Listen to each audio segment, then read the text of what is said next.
حضرت عبادہ بن صامت رضی اللہ عنہ نے روایت ته فرمایي چې نبی کریم صلی الله علیه وسلم فرمایلی چې کوم بنده عام ایمان والا وتا سړو او خزو ته د الله جل شانه نه مغفرت دعاګانې واړي مینه د مغفرت دعا او تکي مسلمانانو سړو خزو ته دته الله جل شانه د هر مؤمن سړی او د خزي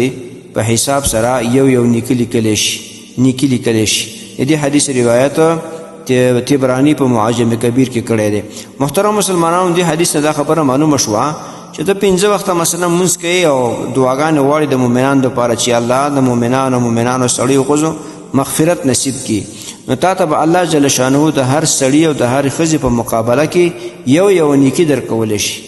ته نور مسلمانانو ته د مغفرت دعاګانې غواړي استغفار وي هغو ته دعاګانې غواړي چې الله د مسلمانانو مغفرت نصیب کړي که سړي وي که زنانه وي نو تا ته ثواب دومره الله درکوي چې د هر یو سړي او د هرې زنانه په مقابله کې به تا ته یو نیکي درکولی شي چې تا یو ورې ویله چې اللهم اغفر للمؤمنین والمؤمنات یا الله مؤمنانو سړي او مؤمنانو ښځو ته مغفرت وکړي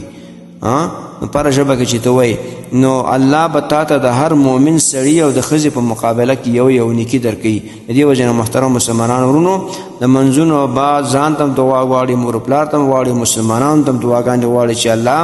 مسلمانانو ته مغفرت وکړي د هغو مغفرت نصیب کړي ګناهونه ولا معاف کړي. مسلمانان خو الحمدلله ډېر مسلمانان دي نو د هر مسلمان د هر سړي او ښځې په مقابله کې به تا ته یو نیکي درکوي. د دې وجې نه دعاګانې د مسلمانانو دپاره ډېرې غواړئ.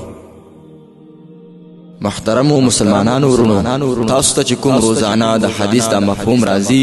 نو د مهربانۍ او د ثواب له مخې نورو مسلمانانو ته لیږدوئ او شیر کوئ. والسلام. د دیوبندي مسلک حنفي کاروان سټوډیو لخوا وړاندې کیږي.